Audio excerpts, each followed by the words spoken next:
Let's all take a moment and just take a deep breath. Do you feel better?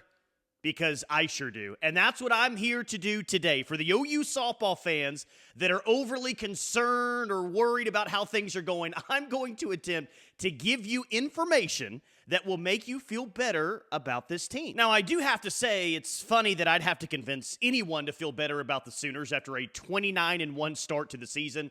So I know that I'm not talking to the entirety of the fan base here. Heck, probably not even the majority of the fan base. But let's really evaluate this team after the first 30 games of the season. Quickly, I do want to say, before we get into this, just a thank you.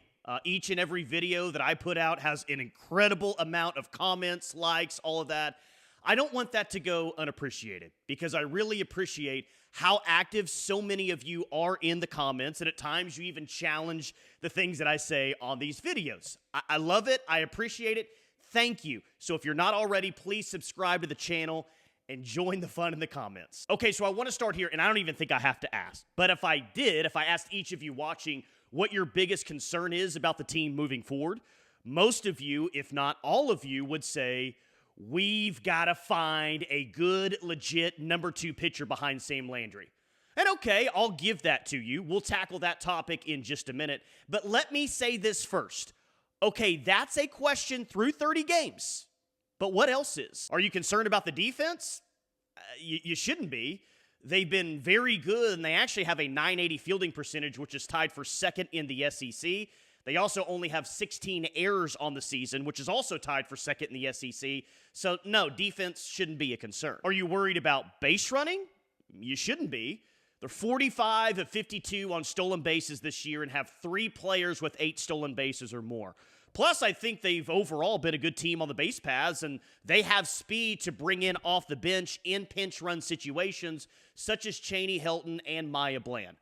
I'm not worried about base running. Are you worried about the offense? I don't think that you should be. Through 9 SEC games, OU is averaging 6.5 runs per game, and in 3 of the 9 games played in conference, OU has scored 10 runs. Nelly is hitting the ball like crazy. Gabby Garcia, too. She may just be the best freshman in all of college softball right now. Remember when the Sooners weren't going to hit as many home runs this year? Well, they've actually hit 60 home runs through the first 30 games, which only trails Florida in the SEC, with the Gators hitting 62 so far. OU has homered in all but 2 games so far this year. They're even 3rd in the conference in slugging percentage and lead the SEC in walks. With so many new faces in the order, OU's offense has been strong once again. Now, you might say, what about Ella Parker? When is she going to get going? Or even, what about Cassidy Pickering? When is she going to get going? And that's kind of my point. If your second biggest concern right now with this team is Parker and Pickering at the plate, you're living in a pretty amazing world as a fan. Yeah, Parker and Pickering, they need to pick it up a little bit. But do we seriously have any doubts that Ella Parker and Cassidy Pickering won't find their groove? I mean, they're both 2 excellent, incredible hitters that have proven that they've got high-caliber bats. They proved that as true freshmen on a team full of legends, and they've even proved it this year, and they've done great things so far this season. So, no, I don't think that you should be worried about the offense either. Okay, well, what else is there? Are you worried about the coaching? No, of course you're not. What about the ace? No, Sam Landry is 9-0 on the season with a 1.04 ERA, which ranks 2nd in the SEC, and might be considered at this point the front runner for SEC Pitcher of the Year. Remember, that was maybe the biggest question mark coming into the year. Who's going to replace Kelly Maxwell? Who's the ace? Well, you found that pitcher in Sam Landry. That no longer is a question. You're not concerned about this team's toughness or ability to punch back. You've seen that numerous times in OU's 11 comeback wins this year. Are you kind of getting the point here? Am I making sense? Look, this team is not perfect. They're far from it. And they have to continue to get better if they want to win a national championship. But just consider this. Through 30 games, the biggest and really the only concern right now to me is who's going to be the number 2 arm for this team. Granted, that's not a small thing, but with so many newcomers, so many starters coming from the transfer portal, so many contributors as true freshmen right now, a legendary class walked out the door, the best that this sport has ever seen. And we're 30 games in with the new squad. 9 games in SEC play, 2 of those series on the road. They're 29-1, and the biggest and only concern is a number 2 pitcher. Look, I know our expectations are super high, higher than anybody else's in the sport. It's really not that close. But I don't know about you, but if you gave me this situation before the year, I would have taken this exact situation in a heartbeat. At worst, they're ranked number 2 in the country, and they're the only team in the top 25 with less than 2 losses. Look, I'm not even trying to overhype them. I'm just trying to present the facts to you. I'm not saying that they won't lose another game. Far from it. They will lose another game. Make that plural. They will lose more games. And that might even happen this week with Tennessee coming to town. But just let this team continue to grow and continue to get better. Losses will happen, but that doesn't have to be a bad thing for the overall picture of this season. Depending on how you bounce back, losses can even sometimes be a benefit. Heck, this was even the tone from Patty Gasso just one day after the first loss of the season. This was a really good weekend, for us in the way of learning. We did lose that game yesterday, but for them to come back today, that's a good pitching staff, and this crowd was amazing.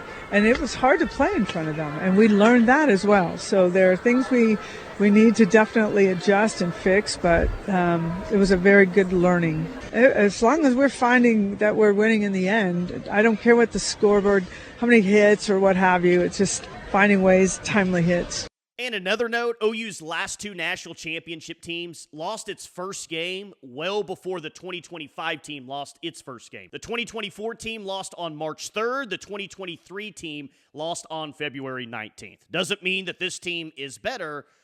The point is they've had a very, very nice start to the season through the first 30 games. Here's what I would tell anyone. Just have faith. Have faith that this team will find a way to play its best softball when it matters most. Just like they have for the majority, if not the entirety, of the Patty Gasso era. But let's entertain the biggest question because I do think it deserves the time. Who's most likely to be the number 2 arm for this team? Obviously, who's your favorite? Drop it in the comments. And yeah, that pitcher needs to step up, but you don't need another Sam Landry. That would be really nice, but with the offense that you have, the defense that you have, just everything that you have, you don't need someone that's elite. You just need a solid arm that you can rely on. So who's that going to be? Well, let's look at the candidates. Bella Smith is currently 7-1 on the season with a 2.76 ERA. Kirsten Deal is 6-0 with a 2.19 ERA. Audrey Lowry currently injured, but 5-0 with a 2.10 ERA. Peyton Monticelli, 2-0 with a 1.87 ERA. Sophia Bordy, no stat. She is currently redshirt. Now, I'll go ahead and eliminate Sophia Bordy from this because Patty said before the year they won't take her redshirt unless there's an emergency. And even though there's this concern right now, that's not an emergency. Let's also take out Peyton Monticelli. I think that she's been very good in relief, and I think that's where she's going to stay and have the biggest role in this team. So to me, and I think it's obvious, it's either Kirsten Deal, Isabella Smith, or Audrey Lowry. Today, I think it's going to be Audrey Lowry because in her last SEC start, I saw her deliver the best pitching performance of the year against a very good South Carolina offense. Now, truth be told, I would be much more concerned about this overall question if Lowry was going to be lost for the rest of the season. But I don't believe that that's going to be the case. The exact timeline for her is still a little unclear at this point, but I would definitely expect her back sooner rather than later. So if that can just happen, if it's Lowry that steps up into a legitimate number 2 arm, or if it's Bella Smith that regains form and looks like she did the first month of the season, or if Kirsten Deal parlays an excellent 4-inning relief performance on Saturday into the best softball of her career, how much better would you feel about this team? Sure, those are ifs, but if those ifs are coached by Jen Rocha, the best pitching coach in the entire country, she's never had a weak pitching staff, and I don't think that she's going to start having one now. If anyone, and I mean anyone, can get these pitchers back to their best, I think it's her. I'm not trying to get you to proclaim today in the comments that OU will win the national championship. They will 5-peat. You can if you like, but I'm not trying to get you to do that today. They're not good enough to win a national championship today. They're not.